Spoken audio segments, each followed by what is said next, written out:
Howl, released October 15, 2015, straight to video, directed by Paul Hyatt, who has only directed 2 other films after this, both of which are rated under 5 on IMDb. It was written by Mark Huckerby and Nick Osler, who both went on to write mostly kids' animated shows. It stars Ed Speelers and features Sean Pertwee of Gotham fame.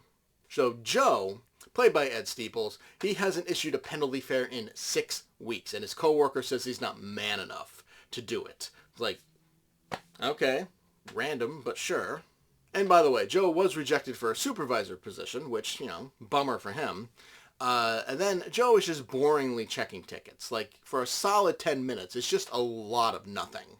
Then, all of a sudden, the train comes to a screeching halt. Here come the werewolves. Assumedly. Our driver, played by Sean Pertwee, he finds a deer under the wheels of the train, and in trying to pull it out, is attacked by something.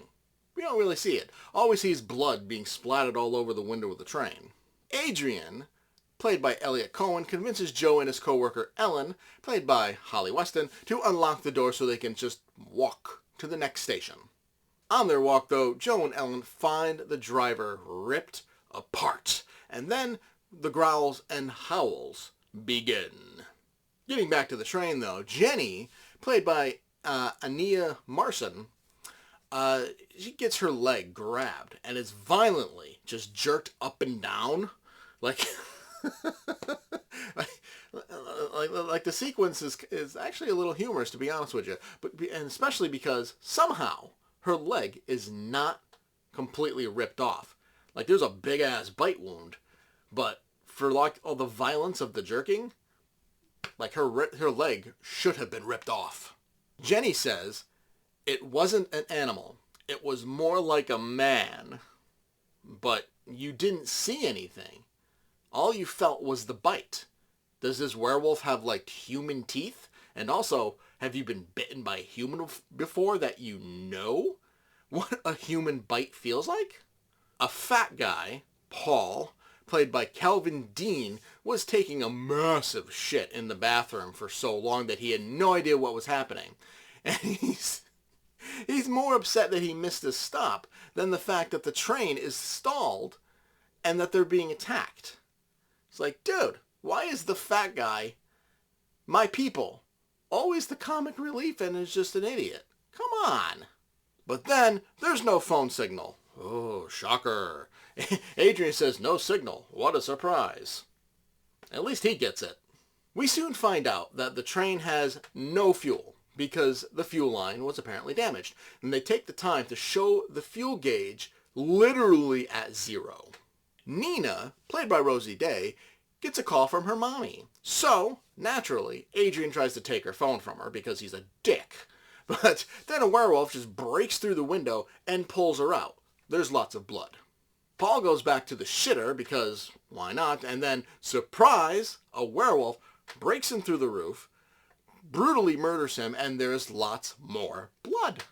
Jenny starts puking up blood and teeth, and her husband, Jed, played by Duncan Preston, insists that she's perfectly fine. All she needs is a doctor. A werewolf gets into the train, and we get our first full look. It's just skin and a luscious mane of hair on its head. It's just so beefy. It's almost funny. Kind of looks more like a demon than a werewolf. And then our train passengers manage to defeat it. We're then shown that it's wearing a wedding ring just to confirm that he's human. So it's like, okay, yeah, that's what a werewolf is. They're human transformed into wolves. We didn't need that. But wait, it's still alive. Oh, shit. But it's okay, because Joe bashes its head in with a fire extinguisher. Fantastic. Adrian, who is a complete dick, he's clearly the only sensible one on the train, because he wants to kill Jenny. They stop him, because, don't kill anybody. But he's really the only one thinking straight at the moment. Let's repair the train! Yet the fuel gauge literally says 0. It won't matter?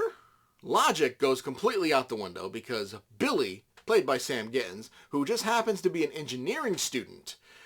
He goes to repair it. Meanwhile, Matthew, played by Amit Shah, he keeps watch. Matthew, though, he is hearing Nina cry for help. Oh my god, I have to save the hot girl. Is apparently his thinking because he stupidly goes to help her. She is then being eaten alive in a tree. Shocker, there's 3 more werewolves and they eat him.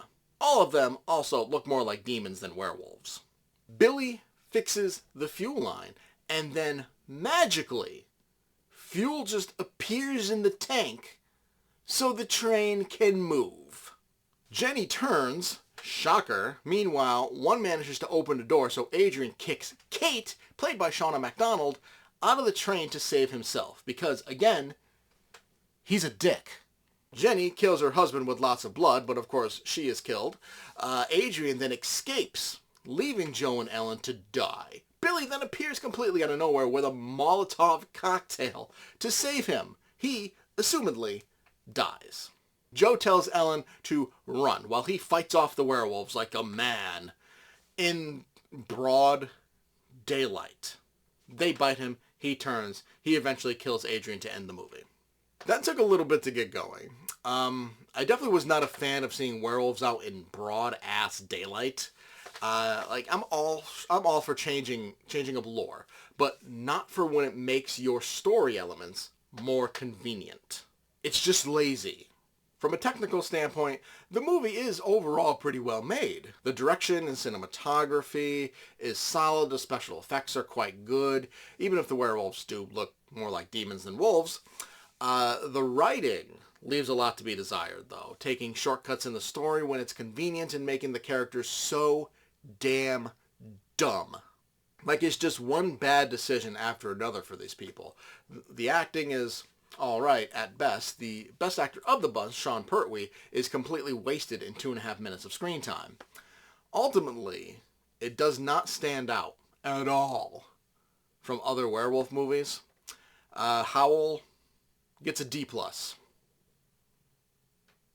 Thank you for watching Fatman Inc. Craptacular Horror. Leave a like if you enjoyed and a comment to discuss your thoughts. Make sure to subscribe to see more reviews of horror movies new and old. Thanks again for watching, and I'll see you next time.